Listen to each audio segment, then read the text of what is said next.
Today we're going to learn about how to convert a mixed fraction into an improper fraction. So first let's look at what is a mixed fraction. A mixed fraction shows us how many wholes there are and how many parts there are. Okay, let's take a look at these visuals here. I have one whole, another whole, and I have these little parts here. There are 5 of them. 1, 2, 3, 4, 5. So altogether I should write over here, 2 wholes and 5 parts. What kinds of parts are these? Are they halves or quarters or 6 or something else? There's something else. They are actually twelfths. Okay, so we have 2 and 5 twelfths. And we need to convert it into an improper fraction.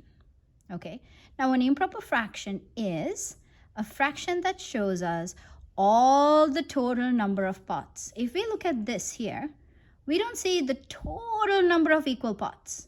Why? Because this is still as a whole number. So we don't know how many twelfths there are in here. We know there are 5 twelfths here, but we don't know how many twelfths there are in here. Okay?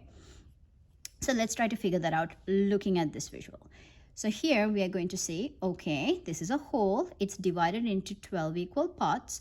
Altogether, how many twelfths does it have? Oh, it's a whole. So if it's 12 equal parts, it has 12 twelfths. Because when your numerator and denominator are equal, that makes a whole. And since this is divided into 12 equal parts, then these must be in twelfths, and there are 12 twelfths. Same here, 12 twelfths. Okay, that was easy. How many twelfths are here? 1, 2, 3, 4, 5. 5 twelfths. Now I add it all together. So here there are 12 twelfths. See? 12 twelfths.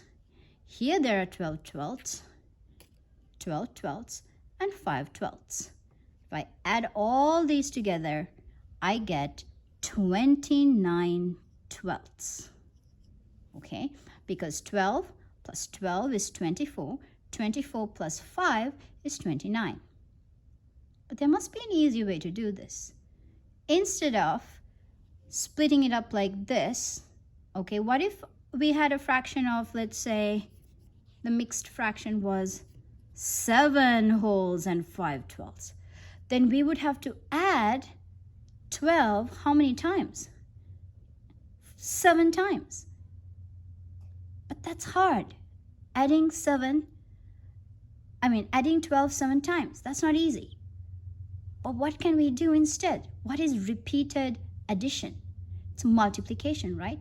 So instead of adding it repeatedly, we can multiply the whole number with the number of total equal parts, which is the denominator, right?